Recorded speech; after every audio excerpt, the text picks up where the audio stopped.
Hyderabad bullion market లో బంగారం ధరలు స్వల్పంగా తగ్గాయి. 24 క్యారెట్ల 10 గ్రాముల పసిడి ధర 400 రూపాయల తగ్గి 1,70,020 రూపాయలకు చేరింది. 22 క్యారెట్ల 10 గ్రాముల బంగారం రేటు 450 రూపాయలు తగ్గి 1,55,850 రూపాయలు పలుకుతుంది. ఇక ప్రాంతాలను బట్టి ధరల్లో స్వల్ప తేడాలు ఉండొచ్చు.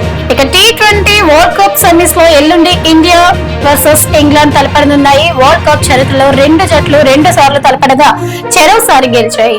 2022 వరల్డ్ కప్ సెమీస్ లో భారత్ పై ఇంగ్లాండ్ గెలవగా 2024 లో ఇంగ్లాండ్ జట్టును ఇండియా చిత్తు చేసింది. ఆసక్తికర విషయం ఏమిటంటే 2 సార్లు సెమీస్ లో గెలిచిన జట్టే అంతిమంగా టైటిల్ కైవసం చేసుకుంది. దీంతో ఈసారి ఎవరు గెలిచి కప్పు కొడతారనేది ఆసక్తిగా మారింది.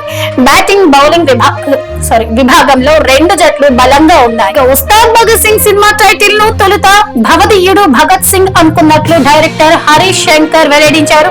కానీ ఆ పేరు సోషల్ మీడియాలో లీక్ అయి భవదీయుడు అంటే అర్థం ఏంటని జన్ సెట్ల నుంచి సందేహాలు వచ్చాయన్నారు.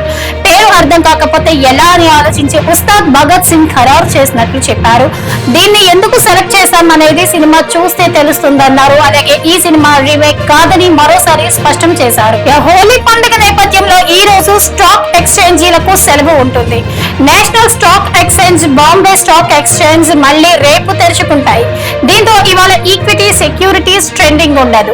ఇక MCX మార్కెట్ సాయంత్రం 5 గంటలకు ప్రారంభమై రాత్రి 10:30 వరకు కొనసాగుతుంది. ఇక ఈ నెలలో శ్రీరామనవమి, మహావీర్ జయంతి రోజుల్లో కూడా మార్కెట్ క్లోజ్ ఉంటుంది. ఇక ఈ రోజు సంపూర్ణ చంద్రగ్రహణం మధ్యాహ్నం 3:20 ప్రారంభం కానుంది. అయితే మన దేశంలో ఈ గ్రహణం చివరి దశలో ఉన్నప్పుడే కనిపిస్తోంది.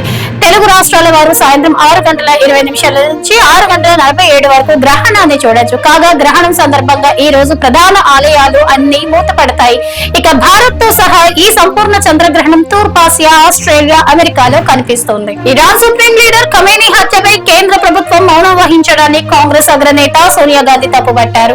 ఇది న్యూట్రల్ గా ఉండడం కాదని, విదేశాంగ విధానంలో బాధ్యతారాహిత్యం అని విమర్శించారు. చర్చలు జరుగుతున్న సమయంలో ఒక దేశాధినేతను చంపడం అంతర్జాతీయ నిబంధనలకు విరుద్ధమని, దీనిపై భారత్ స్పందించకపోవడం దారుణమని మండిపడ్డారు. బడ్జెట్ సమావేశాల్లో దీనిపై చర్చ జరగాల్సిందేనని డిమాండ్ చేశారు. ఇవాళ టాప్ 6 బులెటిన్ న్యూస్. రేపటి టాప్ 6 బులెటిన్ న్యూస్ లో మళ్ళీ కలుద్దాం.